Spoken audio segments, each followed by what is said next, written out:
Qué gusto reencontrarnos en este su espacio del sabor y del saber. Estamos muy contentos de esta nueva serie en la que vamos a poder hablar mucho de estos temas tan sabrosos y tan llenos de, también de conocimiento, y para eso hemos invitado a Ana Lilia Cepeda. Los invito a que veamos su semblanza.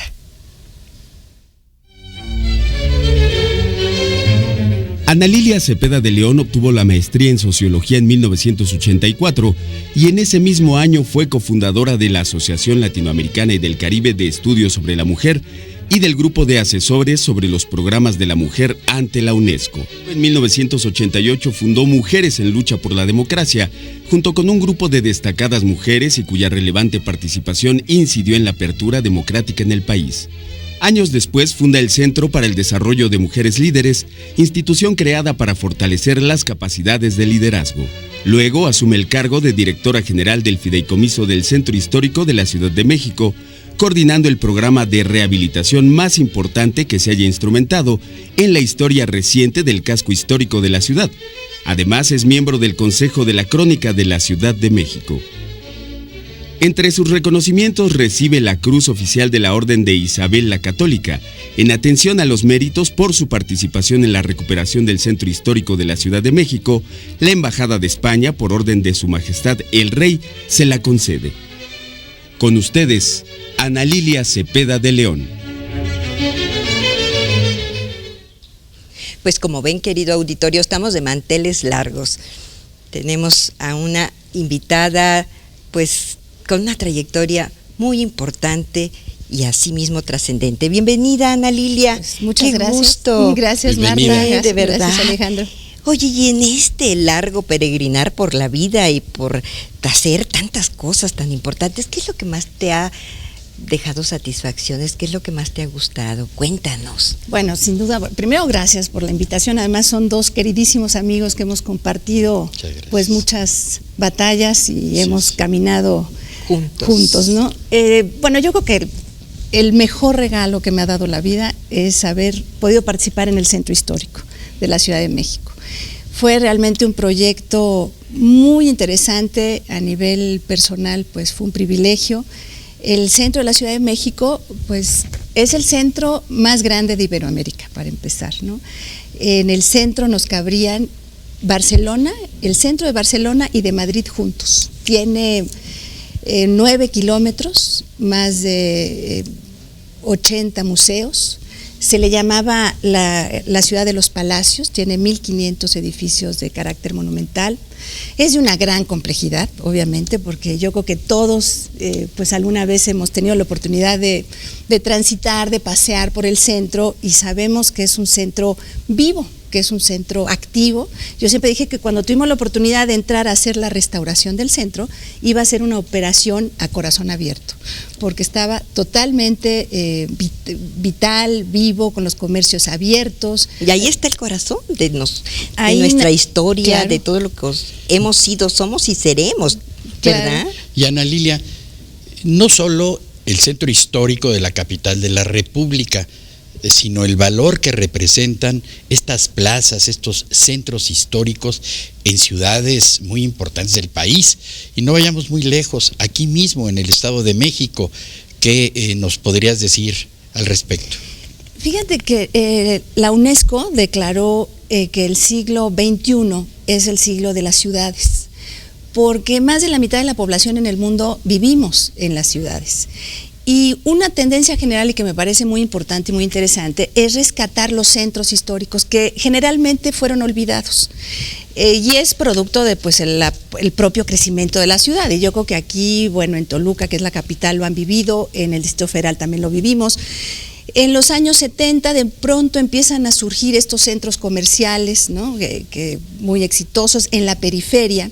La gente al principio, siempre iba a comprar al centro, y cuando empiezan a crecer las ciudades la gente empieza a ir a toda la zona conurbada y desafortunadamente se empiezan a deteriorar los centros. Hay mucho comercio, pero ya no se habitan, la gente ya no vive ahí. Y eso, como siempre decimos, quien no cuida el espacio, la banqueta, su puerta, donde está, es un espacio que se va deteriorando con el tiempo. El centro de la Ciudad de México, por darte un ejemplo, tenía, pues estaba prácticamente deshabitado. Es increíble, pero vivían 180,000 personas, o sea, en la noche dormían 180,000 personas. Durante el día, nada más en el Metro Hidalgo, llegaban 800,000. ¡Qué barbaridad! Es un mundo, tiene una población flotante que es impresionante. El Zócalo, por dar otro dato que a mí siempre me impresionaba porque me tocó hacer todo el diagnóstico, en el Zócalo 300,000 automóviles daban la vuelta, lo usaban como glorieta todos los días. O sea, se nos olvida que vivimos en una gran ciudad, en una ciudad que impacta al resto del país, que es una de las ciudades, bueno, de las 2 más grandes del planeta.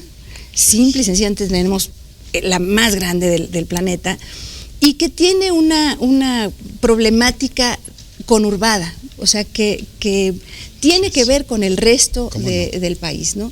Entonces, bueno, hace un momento platicaba contigo problemas, por ejemplo, como la basura. De pronto decimos, tiene muchísimo comercio.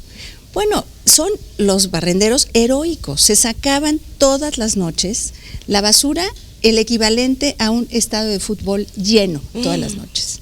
Entonces, creo que tenemos unos centros fantásticos, no solo el de la Ciudad de México, sino el del resto. Está el de Puebla, el de Oaxaca, el de aquí, que tienen una gran tradición. Somos un pueblo con unas raíces muy profundas, un pueblo muy fuerte, que tenemos mucho de dónde sacar y que hay que recuperar justamente estas raíces, honrarlas, recuperarlas, cuidarlas, restaurarlas. Claro que sí. Ana Lilia, pero también sabemos que te gusta mucho esta participación de la mujer en la política. ¿Sí? Y esas batallas que Marta, tú y otras mujeres también muy destacadas hicieron en este movimiento de mujeres en lucha por la democracia. Y a mí me preocupa, trayendo a nuestros días el asunto, ¿qué opinan las mujeres de cómo vacunar a la democracia del populismo, de la demagogia, y de estos males que también pueden interrumpirla? Oye, pues mira, esta pregunta tan interesante que te ha formulado Alejandro, quisiera que nos la respondieras regresando de nuestra pausa. Claro que sí, gracias.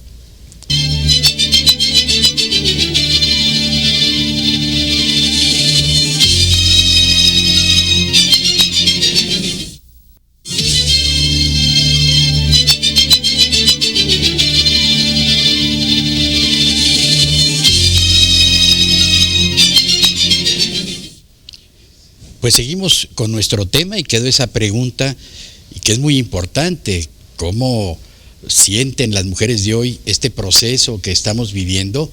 Y ahora, ¿cómo participar? Porque sí, hemos ganado, es cierto, espacios democráticos, pero ¿por dónde tenemos que encauzarla ahora? Bueno, mira, yo a lo largo de muchos años tuve una participación muy activa en incentivar la participación política de las mujeres, porque creo que estoy convencida de que somos un factor de cambio fundamental, no solo numéricamente, porque somos más de la mitad de la población.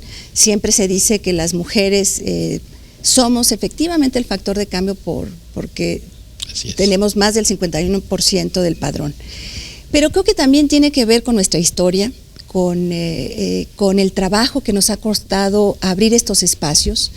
Y voy a compartir y voy a recordar con Marta un lema que nosotros teníamos en la agrupación. Claro, estábamos muy jóvenes, esto empezamos hace 20 años, siguen estando. Pero decíamos, las mujeres no queremos una rebanada más grande del pastel, lo que queremos es cambiar la receta.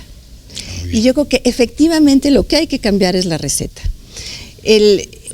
Hay que estar convencidos de que la participación política es la única vía que nos va a ayudar a ir construyendo un país mejor y más justo. De acuerdo. 2, creer en que las vías de participación formales, como son las elecciones, son las correctas. Porque yo recuerdo, yo pertenezco a una generación donde antes, cuando uno iba a votar, yo la primera vez que fui a votar, sin que me hagan cuenta de cuántos años tengo, nada más hubo un candidato. O sea, ibas a las urnas y había un candidato a la presidencia. O sea, no había un juego democrático, que creo que es muy sano para el país. Nos falta mucho por consolidar. La gente no creía en la fuerza de su voto. La gente decía, pues ¿para qué voto? ¿No? Si gana siempre el mismo. Creo que el voto hace la diferencia, y hay que estar convencidos de eso, ¿no?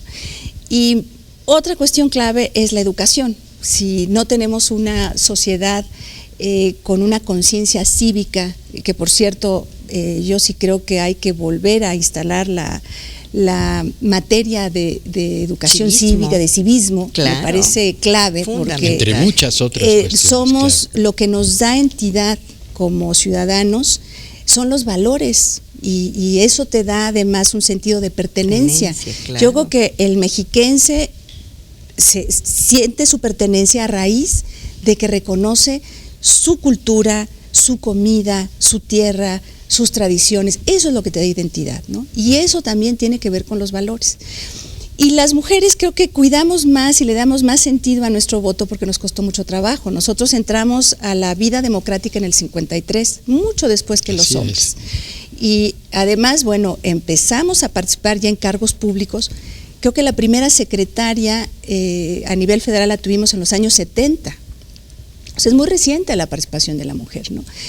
Y bueno, sí creo que ahora esta nueva generación, nosotros abrimos brecha, y la generación que está ahorita, digamos, activa, que tiene 20 años, que está entre los 20 y 30 años, pues tienen un panorama muy distinto, ¿no?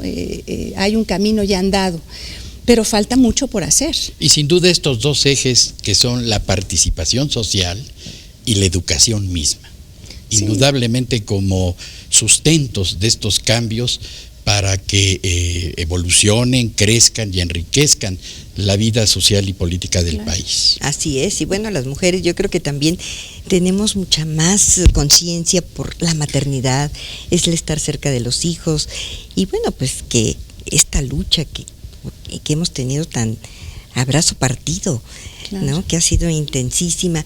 Ya que estamos hablando de la mujer, a mí me gustaría también que nos comentaras de un esfuerzo muy grande que has hecho por rescatar la casa de Antonieta Rivas Mercado, esta mujer también emblemática, maravillosa, y que hace poco hubo una exposición aquí en el Estado de México, concretamente en Toluca, y bueno, de su padre, este gran arquitecto, que además sé que tiene muchas grandes obras aquí, claro, en el estado. Cuéntanos, tú que sabes tanto de esto. Estamos haciendo la restauración, rescatando la casa que perteneció a la familia Rivas Mercado. El arquitecto Antonio Rivas Mercado fue el arquitecto del Porfiriato. Él hizo la columna de la Independencia, también, bueno, el Salón Morisco de Palacio Nacional, el Teatro Juárez, la fachada de Palacio Nacional. Y aquí en el Estado de México tiene pues unas haciendas espléndidas, las haciendas pulqueras, las más importantes, que pertenecieron a Torres Adalid. Hay una en San Antonio Ometusco. Torres Adalid, que fue tío de ella, de Antonieta. Sí, exacto. El arquitecto fue el que construyó estas haciendas y bueno, era el gran arquitecto del Porfiriato. Y la casa es una casa que se construye a principios del siglo XX, que también estaba en muy mal estado, una casa espléndida de 1.500 metros cuadrados de construcción, donde descubrimos, porque eso es la maravilla de la restauración, es como irle quitando el velo a los edificios y vas encontrándote con cosas que realmente no esperabas encontrarte de esa magnitud. Tiene unos mosaicos, encontramos cerca de 50,000 piezas de mosaicos encáusticos que ya no existen, que únicamente se elaboran en Inglaterra. Hermosísimo, preciosos. Yo los he tenido en mi mano. Sí, bueno, Marta nos ha hecho el favor de estar con nosotros, ella es parte de la fundación, porque esto lo está haciendo una fundación privada, Marta está en el patronato.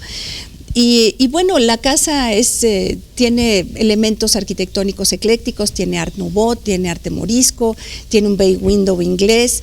Y bueno, tiene esta casa doble significado, tiene un valor arquitectónico, pero también tiene un valor, digamos, histórico.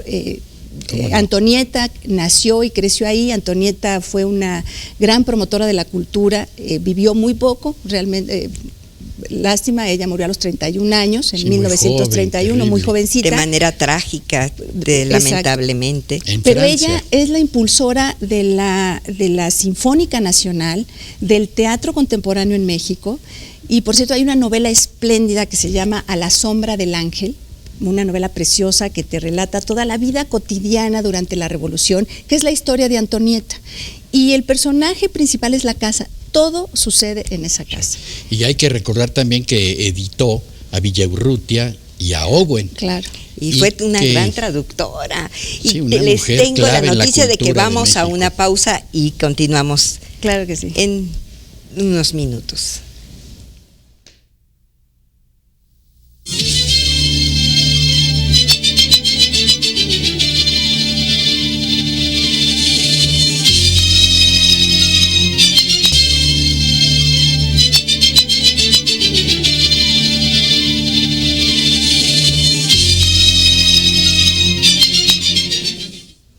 Bueno, y ahorita estábamos platicando de los libros, un tema apasionante y además trascendentísimo en nuestro país. Y bueno, pues ahora Ana Lilia está en esta aventura, Alejandro. Así es, y comentábamos que en las novelas de Vasconcelos aparece ella, nada más que con el nombre de Valeria Mercado. Pero bueno, independientemente de esto, sabemos también que a Ana Lilia le gustan los libros, no solamente los lee, los edita, y ahora está en una nueva empresa muy importante que apunta al siglo XXI, ya, que es la lectura en internet, en pantalla, el libro virtual. Sí. Que a mí me da un poco de miedo, no creas, porque soy pues fans o somos del libro tradicional, aunque estamos abiertos a otras expresiones, claro, donde crezcamos todos y podamos obtener mayores conocimientos y generar otros también. Así es, el arte es hijo de su tiempo, ¿verdad, Ana claro, Lilia? Claro. ¿Cómo ves este panorama? Fíjate que a lo largo de mi trayectoria, bueno, de mi vida, he tenido oportunidad de coordinar varias publicaciones.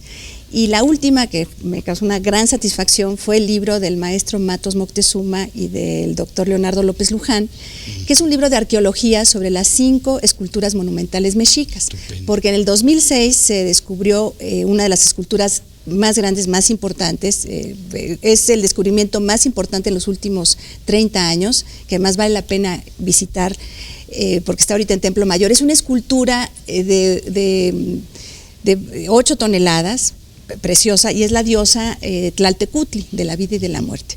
Entonces me tocó coordinar este libro, que bueno, pues fue un libro de arte muy bonito, obviamente pues también voluminoso, de 450 páginas. Y entonces ahí me empecé a meter más en este nuevo ámbito del libro digital, de cómo poder hacerle llegar a la gente estas publicaciones espléndidas, buenísimas, pero que es muy difícil o transportarlas o volverlas a editar. Y me di cuenta que hay un mundo ahora de posibilidades y que es inevitable entrarle al mundo del libro digital. Yo creo que el libro físico tradicional no va a desaparecer, pero hay una nueva forma de acercarse a la lectura. Yo creo que ahora si vamos de pronto en un transporte público, vemos que todos están con su telefonito, bueno, aquí nuestra amiga está con su iPad, ya hay miles de dispositivos digitales, y ahora es una manera más fácil de leer. En los países desarrollados es una realidad, hay estudios muy interesantes de la cantidad de gente que ahora lee en estos medios digitales. Es una manera ágil. Tú puedes traer en este iPad, en este aparato, puedes traer mil libros. Sí. 1000 libros. Es una cosa que de pronto parece ciencia ficción, pero ya estamos y ya entramos ahí. Entonces sí, efectivamente, pues estoy muy, iba a decir divertida, porque sí estoy muy entusiasmada. Estoy haciendo libros digitales, tengo un editorial. Tus gustos. Sí, bueno. El centro histórico. Pues todo está ligado. La pasión de la mujer y la cultura, los libros, ¿verdad, Marta? Así es. Y también divertido, porque fíjate que tú me enseñaste un libro digital para niños que es una cosa maravillosa. Yo siento que es todo un universo, que a veces hay reticencia, porque siempre a lo nuevo le tememos, le tenemos pues una cierta desconfianza, pero yo estoy cierta que para los niños, los jóvenes, es maravilloso y están leyendo, yo los veo y escuchando música, los veo muy entusiasmados con esta nueva posibilidad. ¿verdad? Pues mira, yo me atrevo a decir que es como las fotografías, que ahora ya no compramos rollos fotográficos, ahora todo es digital. Alejandro me reclama mucho. Es una realidad. ¿Sabes qué? Él me lo reclama, Ana Lilia, porque me dice, yo nunca las veo, pues porque no se mete las vas a poder almacenar, poder ver muchas. Pero muchas. Sí, es fascinante, el mundo digital, toda esta apertura. Oye, y bueno, pues en este programa no pueden faltar los sabores y queremos culminar con unas cuantas preguntitas. ¿Cuál es tu ingrediente favorito? A mí, bueno, pues me encanta la canela y el cardamomo. Me gusta mucho la comida muy condimentada. ¿Y el sabor así predilecto? El café. Para mí empieza el día con un café y es el mejor sabor de la mañana. ¿Y un platillo así que sea tu consentido? Me gusta mucho la comida mexicana, por supuesto, y la comida italiana, las pastas. También, bueno, pues... un platillo que tú sientas que nunca vas a olvidar, que comiste y que pues lo llevas así en tu paladar. Pues soy norteña, así es que pues la tortilla y la machaca, desde niña. ¿Y la tortilla de harina? Ay, sí, ¿verdad? Porque del norte, que tú también eres norteña. Mi muchacha dice, no es la tortilla mera, la tortilla mera es la de maíz, ¿verdad? Oye, ¿y algún sabor que no te guste mucho? Pues no, yo creo que ninguno, más bien olores. Tienes paladar universal. Sí, no, la comida. ¿Tu postre favorito? Me gustan los pasteles y el merengue. Ay, qué delicia. ¿Y qué representa para ti la gastronomía? Ay, bueno, es un placer. Yo creo que es el gozo y el disfrute de la vida. Yo creo que es muy importante. Pues muy adecuadas y muy puntuales respuestas. Y esto nos lleva y nos ubica también en los libros. Casi no hay novelista que en sus páginas no nos deleiten con referencias culinarias, con las tradiciones de sus propios pueblos, de sus épocas, y yo creo que hay que también desarrollar esa forma de leer los libros. Bueno, ahora en libros digitales, imagínate lo que va a haber de recetas de cocinas, las vas a poder tener ahí, las pasas rápidamente y las tienes ahí mismo en tu cocina con tu iPad. Vas a poder cocinar. Y bueno, ya me abrieron el apetito y seguramente a toda nuestra audiencia, pero nos tenemos que ir. Y sí, nos vamos, pero nos veremos pronto aquí en El Sabor del Saber. Y cerramos con una frase en tanto, en este caso de Montaigne, ya que hablamos de libros, un ensayista célebre francés, que justamente al hablar en uno de sus ensayos de sus libros, nos dice que en todo caso los libros nos deben enseñar a vivir y a morir bien. Yo creo que si se cumplen esos objetivos, decía él, hemos leído un libro. Pues, amigas, amigos, a leer mucho. Eso es fundamental. Muchas gracias, Ana Lilia. Al contrario, muchas gracias a ustedes. Que ha sido delicioso platicar contigo y saber de tu vida y de todos tus proyectos. Muchas felicidades. Y bueno, pues aquí los esperamos en nuestro próximo programa con muchos más sabores y más saberes y además con un invitado de verdad que es uno de los mexicanos claves, de verdad, Manuel Jiménez Guzmán, de verdad que van a disfrutar muchísimo todos sus conocimientos. Que les vaya muy bien y que la luz los acompañe.